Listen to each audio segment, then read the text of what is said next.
Саламатсыңарбы балдар? Бүгүн биз кыргыз тили сабагы боюнча жаңы сабагыбызды баштамакчыбыз. Анда эмесе 8 класс мугалим Бердалиева Света Ташпаевна.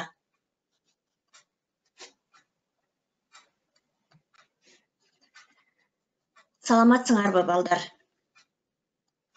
Бүгүнкү биздин өтө турган жаңы темабыз текстеги орунду жана орунсуз кайталоолор. Сабактын максаты текст түзүүдө орунду жана орунсуз кайталоонун мааниси туурасында маалымат алышат. Аларды текстте туура колдонуу ыгын тереңдетип үйрөнө билишет. Турмушта колдоно билүүгө тарбиялана алышат. Эң биринчи балдар, биз өтүлгөн темалар боюнча кайталай кетели. Текст деп эмнени айтабыз балдар?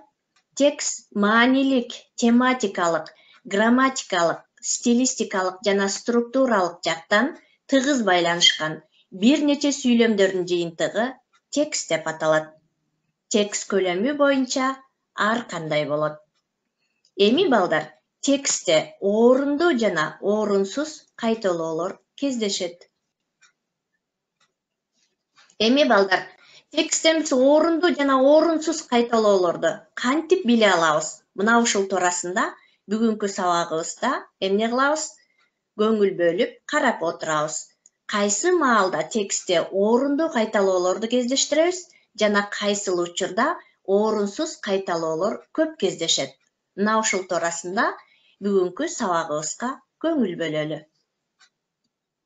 Орунду кайталоо баяндалып жаткан ойду тактоо, бекемдөө, бышыктоо жана сөздөрдүн образдуулугун, көркөмдүүлүгүн, элестүүлүгүн арттыруу максатында колдонулган кайталоо орунду кайталоо деп аталат балдар.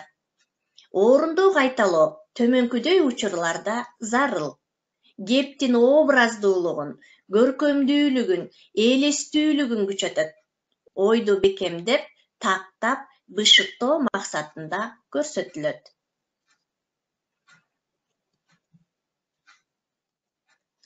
Эми төмөндөгү текстке көңүл бөлүп карап отуралы балдар. Кулунум, сени эс учуңдан ажыратып жатканда, кулунум, кычкаштап жаңгак чаккансып, башыңа шири кийгизип, мээңди чагып жатканда, кулунум, мээңди мыкчып, чанагыңан коркунучтуу кан шүйүшүңү аралаш көзүң чыгып баратканда, сары өзөктүн түтүнү жок, кыямат оту жаныңды куйкалап, каның катып жатканда, эриниңе бир тамчы суу тамызбай, асман мисирегенде, мына ошондо бүт дүйнөгө жан берген жараткан, эбегейсиз күн сага жексур көрүнүп, жарык чачкан күн эмес эле, ааламдагы жаркын эгелердин эң караңгысы экенсиң деп күндү каргай алдың бекен. Мына балдар, бул текстте биз көрүп турган кээ бир сөздөр эмне кылып атат? Кайра-кайра кайталанып жатат. Мисалы, кулунум деген сөздөр. Булар кайталанса дагы текстте ойду даана, так, далилдүү эмне кылып атат? Көрсөтүп берип жатат. Андан тышкары, тексттен биз тексттин образдуулугун, көркөмдүүлүгүн жана элестүүлүгүн күчөтүп жатканын байкай алдык. Андан тышкары балдар, текстте карасак, текстте биз эмнени байкай алдык? Адамдардын ар кыл ички сезим туюмдарын, адамдын кайгырганын, чочуганын баяндоо катарында айтылып, баяндалып жатканына маани бердик. Кийинки текстти карап көрөлү. Бул атанын тагдырынан кыскача алынган текст экен балдар. Акылбек, Болотбек, кулунум, мени эле карайсың, түйүк көз айырбай карайсың, эмне мени сагындыңбы? Мен да сени сагындым, аябай сагындым, куса болдум, кулунум, Болотбек, качан келип комузуңду колуңа аласың? Ушинтип эле илинип тура береби? Келсеңчи, келип ырдап берсеңчи. Ырыңды сагындым, күүңдү сагындым, кыял жоругуңду сагындым. Чыгарчы үнүңдү угайын. Уруштун азап тозогун тартып, колу бутуңду окко жулдуруп ийсең деле мейли эле. Жеңишпегимди жетим калтырбай, өзүң тирүү маңдайыма келип берсең, арман жок эмес беле. Андан бөлөктү мага кереги жок эле го. Кулунум, Болотбек, баары бир сен келесиң. Ыраспы, сен келесиң, келүүгө тийишсиң. Сенин өлгөнүңө ишенген эмесмин. Азыр да ишенбейм. Түк ишенбейм. Күтөм сени. Сен келгиче өлбөй тирүү жүрө берем. Ошого чыдайм. Мына балдар, бул жерде Акылбек, Болотбек, карайсың, сагындым деген сөздөр кайра-кайра эмне кылып атат? Кайталанып жатат. Бул жерде сөздөрдүн текстте көркөмдүүлүгү, образдуулугу, элестүүлүгү жана адамдын ички сезиминдеги сагынуусу, күтүүсү эмне кылып атат? Бул текстте берилип жатат. Орунду кайталоонун кепте колдонулушу балдар. Эң биринчи кепте образдуулугун, көркөмдүүлүгүн күчөтүп турат экен. Андан кийин ошол эле ойду эмне кылат экен? Ойду бекемдеп, тактап, бышыктоо максатында жана адамдардын ички сезиминдеги кайгырганын, капаланганын, чочуганын, сүйүнгөнүн эмне кылып турат экен? Билдирип турат экен. Эми балдар, орунду кайталоо адабий көркөм чыгармаларда гана кездешпестен, булар расмий иш кагаздарында дагы орунду кайталоолор кездешет экен. Анда эмесе расмий иш кагаздарындагы орунду кайталоого көңүл бөлөлү. Жакында Айыл жана Суу чарба министрлиги журналисттер менен пресс-конференция өткөрүлдү. Пресс-конференцияда республикабыздын коомчулугуна белгилүү болгон Дыйкан Ордо бирикмесинин маселеси тууралуу сөз болду. Айыл жана Суу чарба министрлиги дыйкандардын бүгүнкү күндөгү оор абалына кайдыгер карабастыгын билдиришти. Министрлик Акматов жетектеген Дыйкан Ордо бирикмеси менен буга чейин иштеп келген жана иш аракеттерин өтөй бермекчи. Мына балдар, бул жерде расмий иш кагаздарынын орунду кайталоо туурасында берилген текстке көңүлүбүздү бөлдүк.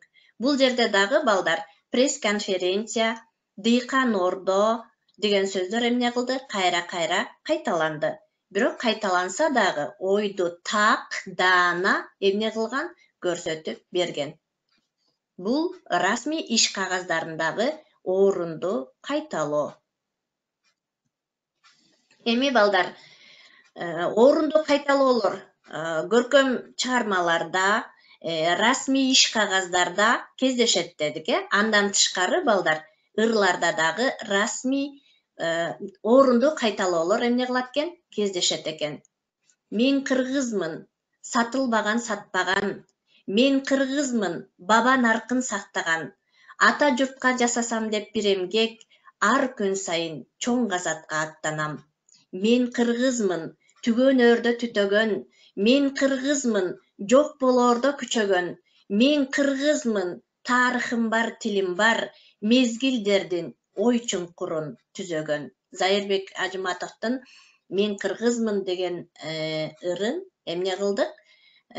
Окуп таанышып алдык. Бул жерде мен кыргызмын деген сөз кайра-кайра эмне кылды? Кайталанды. Бирок кайталанса дагы ырда орунду өзүнүн тартиби менен эмне кылды? Берилди. Мына балдар, эми биз орунду кайталоону билип алдык. Анда эмесе кийинки орунсуз кайталоого келдик. Тил каражаттарын ыңгайына жараша алмаштырып, аны колдоно билгендиктен, сөз байлыгынын жардылыгынан, учкай ой жүгүртө албагандыктан, стилдик жактан туура эмес, орунсуз кайталанып колдонулган сөздөр пайда болот. Муну орунсуз кайталоо деп атайбыз балдар. Орунсуз кайталоонун терс таасирлери: текстин көлөмү ашыкча көбөйүп, логикалык ырааттуулук сакталбай калат. Сөз байлыктарыбыз жардыланат. Оозеки жана жазуу кепте болот. Болот, болчу, керек деген сөздөр жиш колдонулуп калат. Мындай учурда балдар орунсуз кайталоонун терс таасирлери байкалат. Эми көңүлүбүздү төмөндөгү кыскача текстке бөлөлү. Мен тоого карагат тергени чыктым. Менин атым жок болгондуктан жөө болчумун. Тоодо карагат абдан көп жана бышып турган кез экен. Мен карагатты терип да, жеп да жаттым. Ошентип, мен кечке карагат терип, кечинде үйгө карагат алып келдим. Апам мен терип келген карагаттан варенье жасады. Мына балдар, бул жерде эмнелерди көрүп турабыз?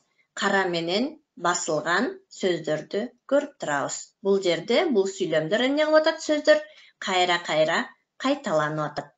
Бирок мен, тоо, карагат, терип деген сөздөр орунсуз кайталанган сөздөр болуп атат. Эгер бул кайталоолордон арылтып, стилдик жактан оңдоп түзөсөк, текст төмөндөгүчө болмокчу. Мен тоого жөө карагат тергени чыктым. Кечке курсагымды да тойгузуп, кечинде көп карагат алып үйгө келдим. Апам андан варенье жасады. Мына балдар, орунсуз кайталоонун натыйжасында тексттин көлөмү ашыкча көбөйүп, логикалык ыраттуулук сакталбай, мазмунун да жардыланып калат. Ал эми ооздеги жазуу кепте төмөндөгү сөздөр көп кайталанып, жыш колдонулса, мында орунсуз кайталоолор кездешет экен. Демек, ой түшүнүктүү, так, кыска, чубалжыган, кайталанбаган сөздөр жок, кайталанган сөздөр, көлөмү да чакан, логикалык жактан ыраттуу берилсе, бул тексттеги орундуу кайталоо деп аталат экен. Орундуу кайталоолор булар ырларда, көркөм адабий чыгармаларда жана расмий иш кагаздарда эмне кылат экен? Кездешет экен. Ал эми орунсуз кайталоону четтетүүдө интонациянын дагы ролу чоң экен. Айрым учурда кээ бир тексттерде байламталар менен, жана, да, же болбосо деген байламталар булар орунсуз жыш колдонулган учурларда кездешет экен.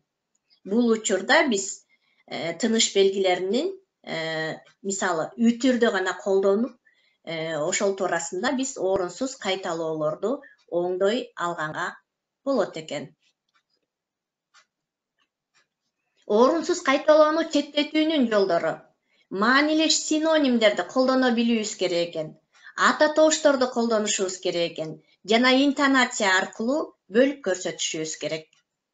Орунсуз кайталанган сөз айкашынын ордуна ата тооч сөздөрдү колдонуу менен да сүйлөмдүн стилин оңдоого болот. Түн ортосунда кой короого карышкыр кирди. Карышкыр эл келгенче далай койлорду жарып салды. Эл чуркап келгенде карышкыр бир койду чалажан сүйрөгөн бойдон эбак эле кой короодон узап кеткен болчу. Мына балдар, бул жерде карышкыр деген сөзү кайра-кайра эмне кылып атат? Орунсуз кайталанып жатат.